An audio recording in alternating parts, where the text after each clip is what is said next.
Shalom and welcome back, my friends, to the tea table. I've been sitting here having a cup of tea just waiting for you to join me. The other day I was walking around the house just being negative and murmuring to myself about everything. I know that's hard for some of you to believe that I would do that. I was complaining that the fruits and vegetables were going bad too quickly. I was complaining that the crime rate in the world is just plain crazy, and it would seem that nothing and no one is safe anymore. And being here in Israel, I was complaining how everyone wants a piece of the land.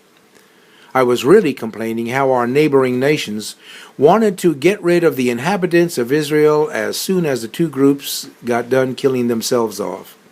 To which a friend of mine said, "I wish both sides the very best success." Ever have one of those days where it seems that complaining, murmuring spirit has the upper hand? Although I know it's wrong and self-destructive and many times contagious, it just seems that dark cloud follows you wherever you go and affects whatever you might be thinking. Is complaining a new invention of the enemy? Of course not. It was around even in the book of Genesis where Abraham complained to Abimelech. It just seems that this generation has perfected the art of complaining. And I'm including me in this generation as one of the main offenders. And then we say something like, "Well, I'm just telling it as I see it," or "It's just my observation." Why don't we tell it like it really is? Why don't we ever say something like, "I'm just willfully sinning against God"? After all, doesn't it tell us in Philippians 2:14, "Do everything without grumbling or arguing"? Well, why would he say that? Well, because in 1 Corinthians 10:10 we are told, "You must stop complaining or grumbling or murmuring as some of them were doing. And because of what they were doing, they were annihilated, destroyed, wiped out, killed, eradicated by the destroyer." Which caused me to ask the question, do you think that complaining, grumbling, and murmuring opens a door and invites the enemy in? Even worse, do you think that complaining and grumbling and murmuring takes us out from under the umbrella of God's protection and security? Well, if it didn't, how could the destroyer do what he did to those that were guilty of complaining? Paul tells us in Romans 7:19, "I want to do what is good, but I don't. I don't want to do what is wrong, but I do it anyway." You know, my friends, I can really personally relate to what Paul is saying. He's really saying, I want to do Philippians 2:14 and Philippians 4:8, but I don't. And I don't want to do Numbers 11:1 and John 6:43, but I do it anyway. And I know what some of you are out there thinking. What do those verses say? Well, it would be so easy for me to tell you what those verses say, but this is going to be your homework this time. You look them up. John Hamby, in his sermon, "Complainers Never Win," makes a few significant points. And he tells us, complainers always find something to complain about. Grumbling is a gratitude problem. Grumbling is a perception problem. Complaining is a contagious problem. Complainers have already failed the test. Complainers are always looking for someone to blame, and complainers are never satisfied with what they are given. Let me say this up front. Some complaining is positive and necessary. For example, if you go to the medical specialist and they ask you, "How do you feel?" it would be crazy to say, "Oh, don't worry about it, doctor. I just don't like to complain." But I'm talking about those individuals that see everything half empty and always gloom and doom are before them. You know, we all know that murmuring is destructive to the individual and also to everyone around them. The best way to deal with it is to simply stop doing it. Well, you know, when I wrote that down, I had to stop and say to myself, boy, is that easier said than done. Sometimes it would seem my complaining has a mind of its own, And one thing I'm absolutely positive of is it's not the mind of Christ. Georgia Lund tells us, as much as we try not to, we complain about something every day. We gripe, grumble, moan, and groan about life's annoyances to anyone who will listen. We'll strike up a conversation with a stranger by complaining about the weather, and end our day by complaining about what a terrible day we've had. Even though our society constantly reminds us, don't worry, be happy, and someone is always telling us to have a nice day, you know what? We still complain. We know complaining is wrong and has terrible spiritual consequences, but do we have any idea what are the physical and medical side effects of complaining?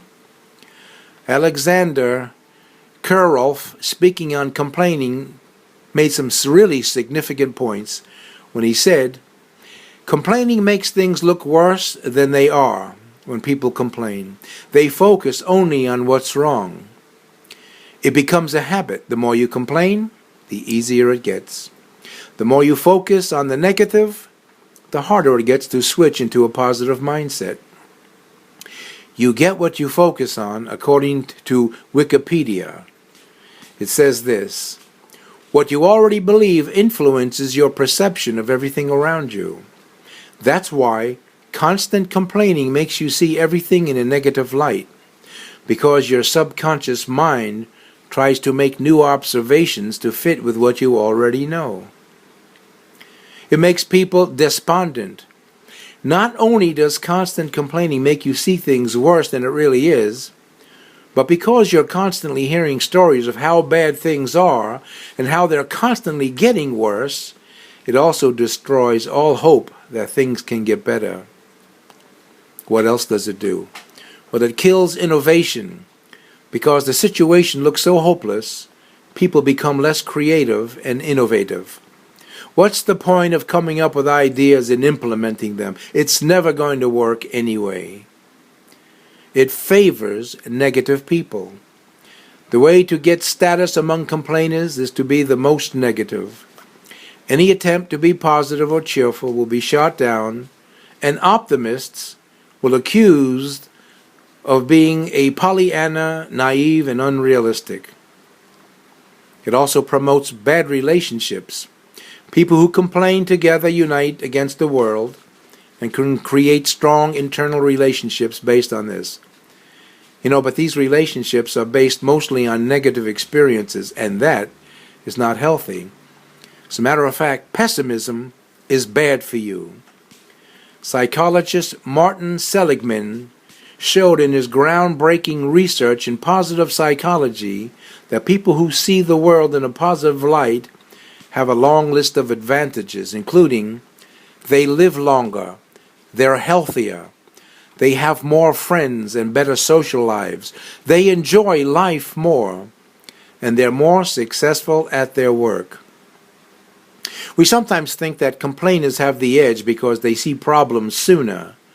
But the truth is that non-complainers not only lead better lives, they're also more successful because they believe that what they're doing is going to work. What is the solution? I believe there are many, but one help to the problem can be found in a passage from Sarah Young's devotional book called Jesus Calling, where it tells us, I am your strength and shield. I plan out each day and have it ready for you, long before you arise from bed. My presence watches over you continually, protecting you from both known and unknown dangers. Entrust yourself to my care. I am with you and will watch over you wherever you go. If you follow that philosophy, then you won't complain, because you will know that the steps of the righteous are ordered of the Lord, and you, my friends, are the righteousness of Christ. Besides, I have an old saying, if you can complain about it, you can pray about it. And speaking about prayers, I now leave you with this. Yevarechecha Adonai ve'yishmereka, ye'er Adonai panavileka v'chuneka, yisa Adonai panavileka ve'yasemleka shalom.